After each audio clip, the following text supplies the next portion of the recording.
So my first traumatic experience in India was on the first day, in which I slept in a wooden plank. Hello guys, it's Tati Mukaoru and welcome back to my channel.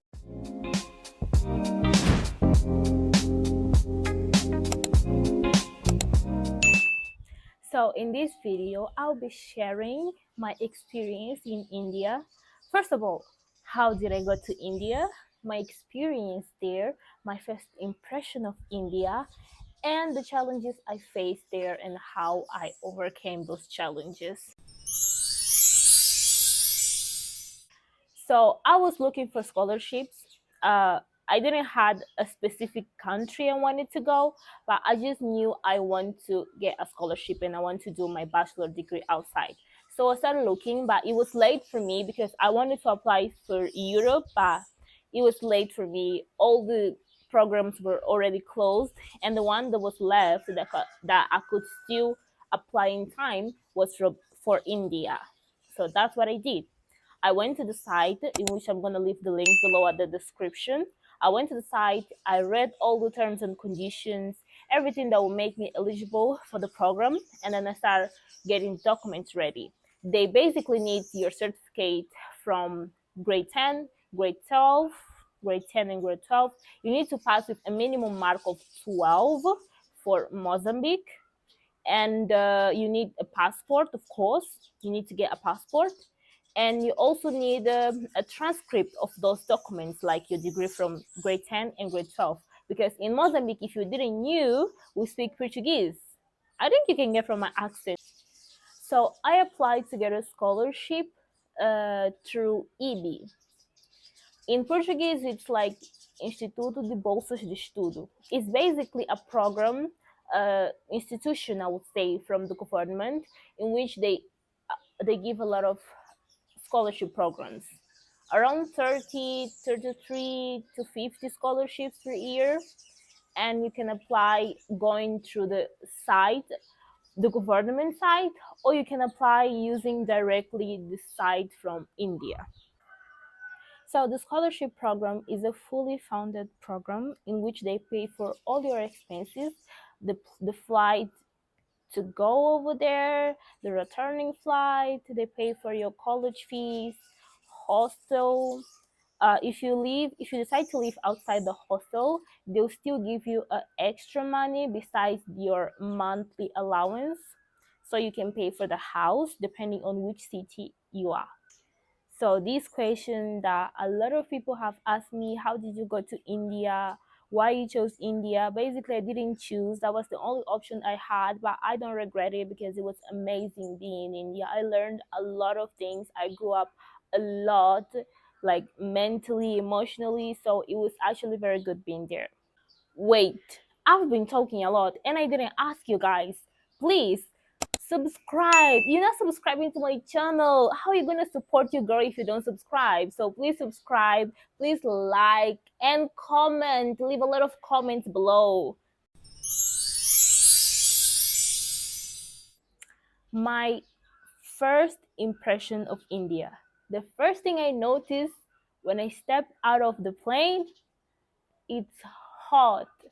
Like I could feel the difference. And I know it's common because usually when you are inside the airplane, it's very cold because of the AC and everything. But when I stepped out, I was like, damn, this is hot. And specifically because at that time of the year in my country, it's a little bit cold, like chilly. And also the temperature here doesn't go like that high comparing to India. Like here, when for us when it's hot, is around like 42. For us, 42 is like it's damn hot. Usually, it ranges from 29, 28, 30, basically. But there, it's hot. There was a day that in my state, Ahmedabad, it was 48 degrees, or maybe 47 if I'm mistaken. Correct me if I'm wrong, but I remember it was around 47 and it was damn hot. And when I reached there, the government of India provided a driver to go and pick me up out of the airport. I wasn't alone. I was with Stacy, my housemate. We came together to India and we went back together. How funny! So my first traumatic experience in India was on the first day, in which I slept in a wooden plank because I got there around 4 a.m. and at the hostel they don't provide beds. Either you find a bed right there from the previous owner of the room, or you don't find a bed and you have to buy it. And I got there at 4 a.m. so there was no way I could buy a bed sheet. Nowhere, like a mattress. Nowhere, a mattress, not a bed sheet. So I had to sleep in those conditions. Thank God I found their countrymates, two countrymates, and they helped me do everything, like from buying a new mattress, bed sheets, pillows, all the cooking stuff, to opening my bank account, getting my FRL ready. So they helped me a lot, and I could just settle down and start living in India. Challenges. Whew. The first challenge I faced was English. If you didn't know, I am from a Portuguese speaker country. So Mozambique speaks Portuguese. Our official language is Portuguese. So there is just English. And when I went out of my country, I was not that fluent in English. Like I was barely speaking English. And even now, I still find a couple of difficulties. I make a mistake here and there, but it's way better than in the beginning. So I had to learn English while I'm living there. And I have to also deal with Gujarati because some people there they don't speak English, they speak Gujarati. So that was a big challenge for me, like a major challenge. What helped me improve my English was my friendships. I have friends from everywhere, like all over Africa, Asia. I had a lot of friends, and that helped me a lot improve my English. And also all the books, all the reading was in English, all the exams were in English. So that was a big challenge for me, very very difficult. But my friends, they were very patient with me. They helped me a lot because there were times that I wanted to express myself, I wanted to say something, but I just couldn't find the words. And the same thing goes on the classes. I wanted to say something, the professor would ask me something like, what is this? And I don't know, not because I don't know, but because I just don't know how to express in English. I just don't know how to explain and give my answer in English. So that was a big challenge in the first year.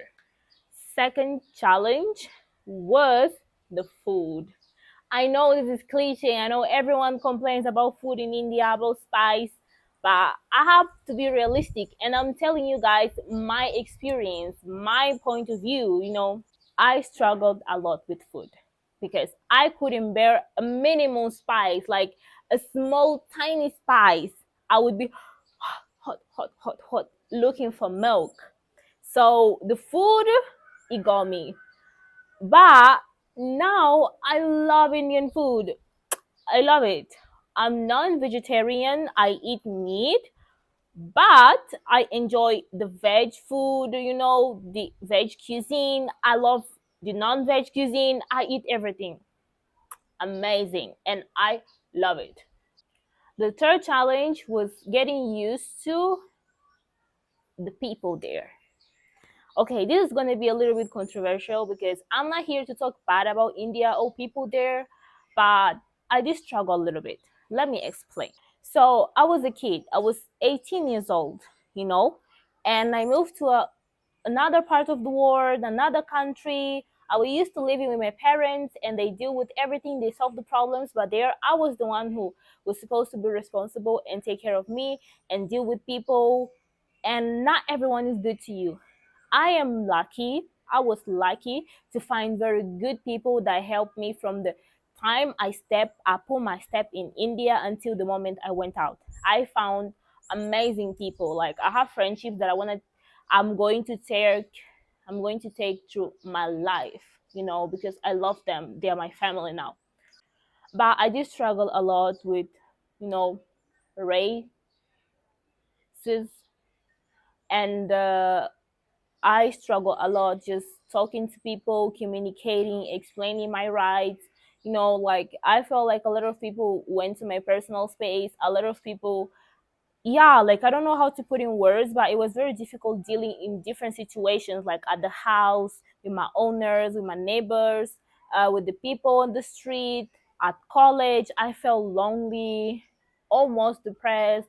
I cried a lot because I didn't know how to deal with everything. But through time, the more I matured, the more I grew, the more I connected with people, not only African people, but also Indians.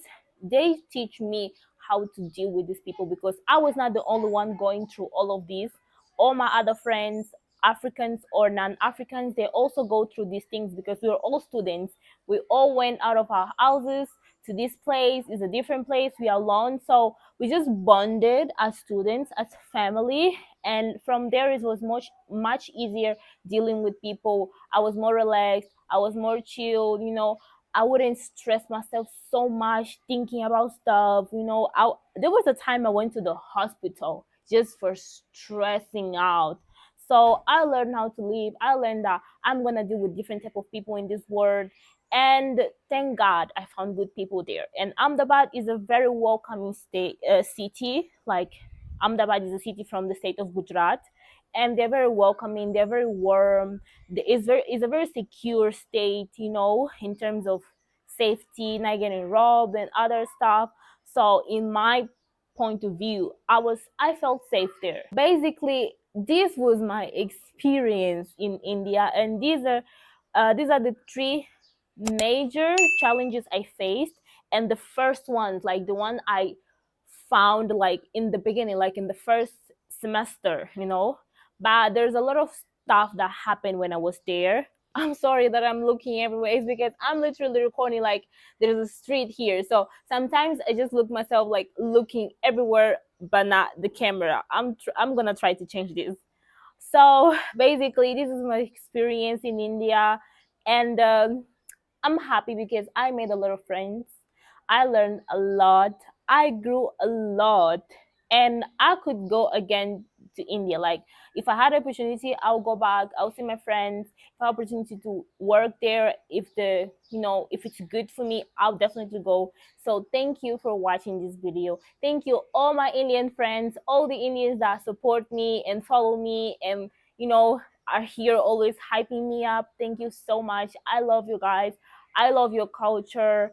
And in the next videos, I'm going to tell more about the things that I love about India and the things that I literally want to immerse and go into the culture and do. So thank you for watching the video. Bye.